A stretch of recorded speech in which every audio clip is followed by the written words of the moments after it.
queria que você explanasse sobre isso, Danilo. Olha, o Silas Malafaia, eu já criticava o Silas antes de eu entrar pro ativismo político e me considerar, assim, uma pessoa de esquerda.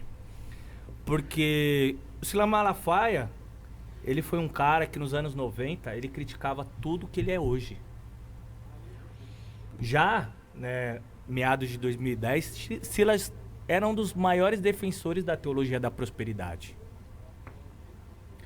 Certa vez, num dos programas dele de televisão, para se ter uma ideia, o Silas, ele pediu para que pessoas que estivessem pagando aluguel dessem como oferta o dinheiro do seu aluguel, porque Deus ia abençoar com a casa própria. Quando a gente olha para o Brasil, boa parte do nosso povo pobre, o aluguel consome 60% do seu salário. Muitas pessoas trabalham em situações de extrema precariedade para conseguir ter um teto para morar. E para mim, chega a ser criminoso, isso é estelionatário. O cara pedir para a pessoa ofertar o dinheiro do aluguel dela, porque Deus vai abençoar com a casa própria. Então, mesmo antes de me tornar essa pessoa do ativismo político de esquerda, o Silas ainda não tinha entrado de cabeça na direita, mas a gente sabia que ele, vários pastores sempre estiveram ali nos bastidores, inclusive Silas apoiou Lula, tá?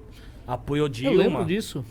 Então, sempre soube que ele foi um cara que se utilizou de um amplo conhecimento bíblico, porque ele tem, não dá para dizer que ele não tem. Ele tem um conhecimento de manipulação de massas, porque ele também estudou psicologia. Ele é psicólogo também. Então, ele soube se utilizar das ferramentas da psicanálise para propaganda de manipulação de massas, para enriquecer vendendo o evangelho de Jesus Cristo. Então, eu sempre fui crítico do Silas por conta disso. Agora, na verdade, eu fico até feliz, porque agora ele tá escancarando quem ele realmente é.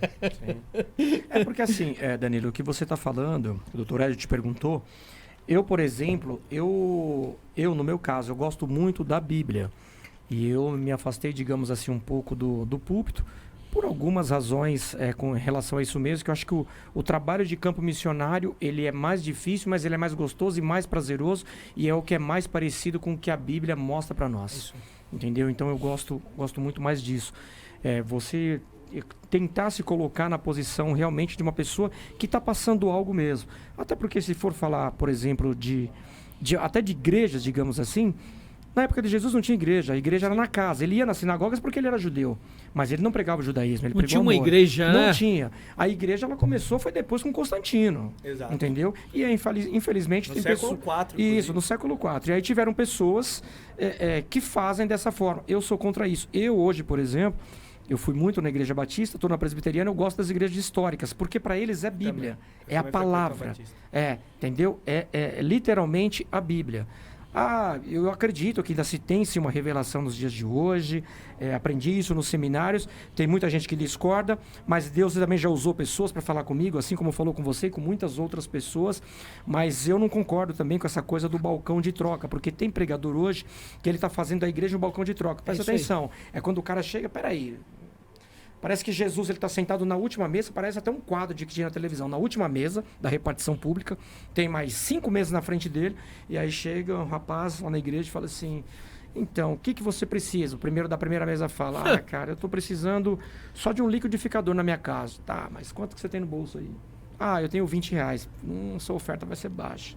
Aí o outro da segunda mesa fala, mas você precisa mais do quê? Não, é o seguinte, cara, fala a verdade, eu estou precisando de um meio de transporte, quero comprar uma motinha.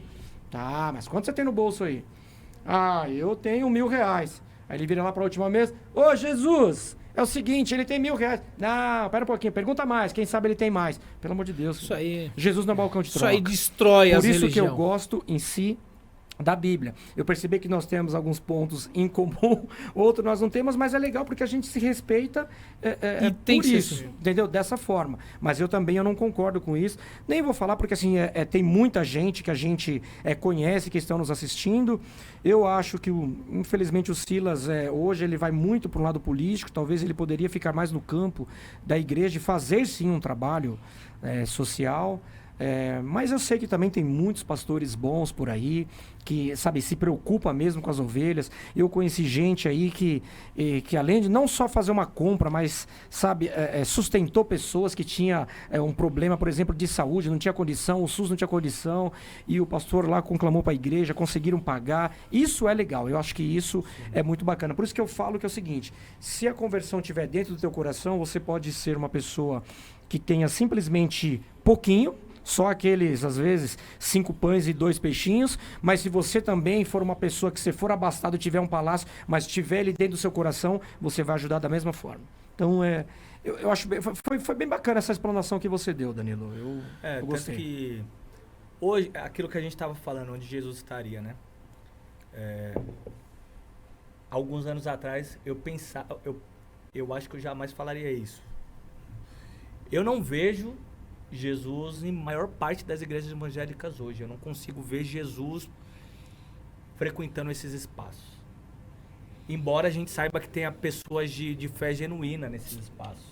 Mas são espaços que não tem mais nada a ver com a cara de Jesus. Mas sabe onde que eu vejo Jesus? Do lado do padre Júlio Lancelotti. Outro padre Cuidando da população em situação de rua.